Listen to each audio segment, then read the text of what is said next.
வணக்கங்க. அமுத வீட்டில் சமையல் இன்னைக்கு என்ன சமையல் வீடியோன்னா, ஒரு சைவ ஆம்லெட் செய்வோம். காய்கறிகள்லாம் போட்டு செமையாக செய்ய போகிறோம். அதுக்கு பச்சை பயிரை வந்து நான் நல்லா அலசிட்டு ஊற வச்சுருக்கேன். நீங்கள் நைட்டே ஊற வச்சு காலையில் சுட்டுக்கலாம், இல்லைன்னா காலைல ஊற வச்சு சாயந்தரம் செஞ்சுக்கலாம்.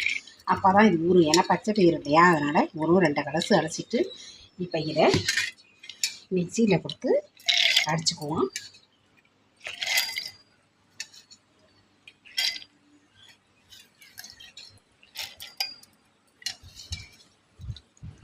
இதை அடிச்சுக்கிட்டு வந்து என்னென்ன இதில் சேர்க்கணும்னு நான் சொல்கிறேன். கொஞ்சம் உப்பு சேர்த்து அடிச்சுக்கிட்டு வரோம். ஆம்லெட் செய்கிறதுக்கு நம்ம பாசிப்பருப்பை அரைச்சிட்டு வந்துட்டோம். 1 ஸ்பூன் கொஞ்சமாக இங்கே பாருங்க, 1 ஸ்பூன் கடலை மாவு, 1 ஸ்பூன் அரிசி மாவு, இதையும் கலந்துக்குவோம். பெரும்பாலும் எல்லாம் கடலை மாவில் தான் செய்வாங்க. பாசிப்பயிறு நல்லா ஹெல்த்தியாக இருக்குங்கிறதுனால நான் பாசிப்பருப்பில் செஞ்சு காட்டியிருக்கேன். செமையாக இருக்கும். சில பேரும் செய்வாங்க. காய் என்னென்ன போடுறோம்னா, கேரட்டு துருவுனது நைஸாக, முட்டைக்கோஸ், வெங்காயம், மல்லித்தலை, பச்சை மிளகாய் எல்லாத்தையும் அப்படியே பச்சையாக போட்டு தான் ஊற்றுவாங்க. பிள்ளைங்க எல்லாம் நறுக்குன்னு தான் சாப்பிடாது. நான் இப்போ ஒரு கிண்டி மாவில் கொட்டி உங்களுக்கு ஊற்றி கிடப்பறேன். கடாய் வச்சாச்சு. இப்போ ஒன்றுனா காயை நம்ம சேர்த்து அதில் வதக்கிக்கிட்டு, ஏன்னா நம்ம வந்து ஆம்லேட் தான் டக்குன்னு போட்டோடனே திருப்பி எடுத்துருவோம். பார்க்குறதுக்கு அழகாக இருக்கும், ஆனால் சாப்பிட முடியாது. இந்த மாதிரி வதக்கி கொட்டிட்டு நீங்கள் ஆம்லெட் செஞ்சீங்கன்னா சாப்பிடவும் டேஸ்ட்டாக இருக்கும், பார்க்கவும் அழகாக இருக்கும். முட்டை சாப்பிடாத அன்றைக்கி உங்களுக்கு ஆம்லெட் சாப்பிட நினப்பாக இருந்தால் இந்த மாதிரி செஞ்சு சாப்பிடுங்க. இது ரொம்ப ஹெல்த்தியானது. எப்போதுமே நீங்கள் வீட்டில் பச்சை பருப்பு, அதாவது பாசி பருப்பு பச்சையாக இருக்கு இல்லையா, கிராமப்புறங்கள் இல்லைன்னா நாங்கள் வச்சுருப்போம். டவுனில் இருக்க நீங்களாக இருந்தால் முழு பருப்புன்னு கடைகளில் கேட்டீங்கன்னா கிடைக்கும். வாங்கி வச்சுக்கிட்டிங்கன்னா உங்களுக்கு இந்த மாதிரி செய்கிறதுக்கு பயன்படும். மாவில் நம்ம உப்பு சேர்த்துட்டோம். இருந்தாலும் காய் சேர்க்குறோம் இல்லையா, கொஞ்சமாக ஒரு சிட்டிகை உப்பு. என்ன காய் இருக்கோ நீங்கள் சேர்த்துக்கலாம். பீன்ஸு என்ன காய் இருக்கோ சேர்த்துக்கலாம். இப்போ வெங்காயம், மல்லித்தலையை வந்து நம்ம வதக்க வேண்டாம், அப்படியே பச்சையாக போட்டு கலந்துக்குவோம். பாக்கி எல்லாத்தையும் ரொம்ப வதக்கலை, கொஞ்சம் ஒரு அரை வைக்காது. எண்ணெயும் பாருங்கள் நிறைய விடலை, கொஞ்சம் விட்டு செஞ்சோம்னா நல்லா சாப்பிட ருசியாக இருக்கும். கொஞ்சமாகவும் தான், அதனால் நான் கொஞ்சமாக காமிக்கிறேன். உங்களுக்கு நிறையா வேணும்னா நீங்கள் பாசிப்பயிறு பண்ணி கொஞ்சம் நிறையா ஊற வச்சு செஞ்சுக்கிங்க. கொஞ்சம் மணமணன்னு இருக்கிற மாதிரி இருக்கணுங்கிறதுனால தான் நான் கொஞ்சம் பச்சை மாவும் சேர்த்துருக்கேன். நல்லாயிருக்கும். இது கொஞ்சம் வதங்கட்டும். கொடுக்குறதா இருந்தால் அந்த பச்சை மிளகா அதில் சேர்த்தா சாப்பிட மாட்டாங்க. அதனால் பிள்ளைங்களுக்கு கொடுக்குறதா இருந்தால் கொஞ்சம் மிளகாத்தூள் சேர்த்துக்கோங்க, நல்லாயிருக்கும். பச்சை மிளகாய் வேணும். நம்மளாக இருந்தால் எடுத்து போட்டு சாப்பிடுவோம்.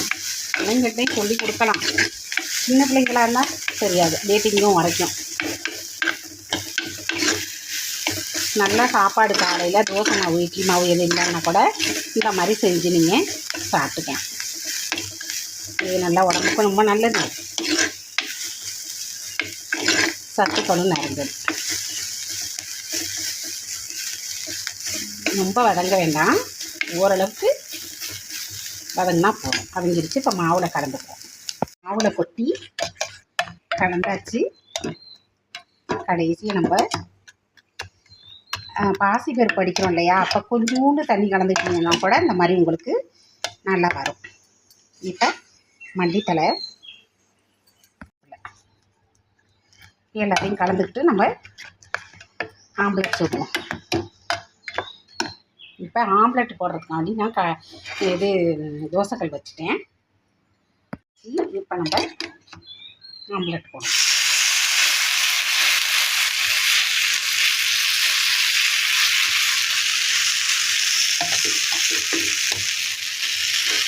ஒரு கையிலே எனக்கு செஞ்சு நல்லா காட்ட முடியலைங்கிட்ட, ஃபோன் ஒரு கையில் இருக்குது.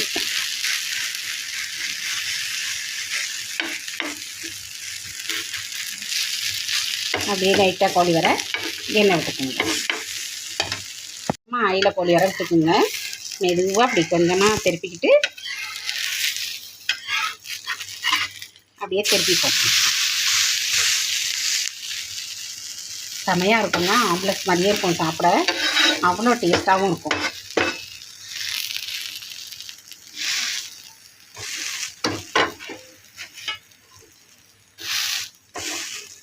கொஞ்சம் நல்லா வேகணும் இல்லையா, அதனால மொறுமொறுப்பாக இருந்தாலும் நல்லாயிருக்கும்.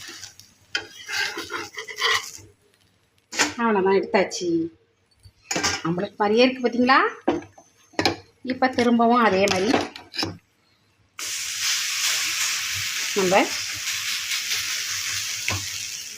ரொம்ப தண்ணி விட வேண்டாம்.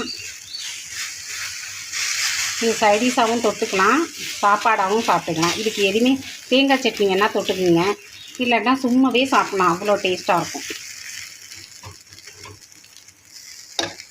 கொடி வர எண்ணெய் விடுவோம். ஒன்றா போட்டு நம்ம திருப்பி எடுத்துக்க வேண்டியதான். எல்லாம் எடுத்தோன்னா உங்கள்கிட்ட காமிக்கிறேன்.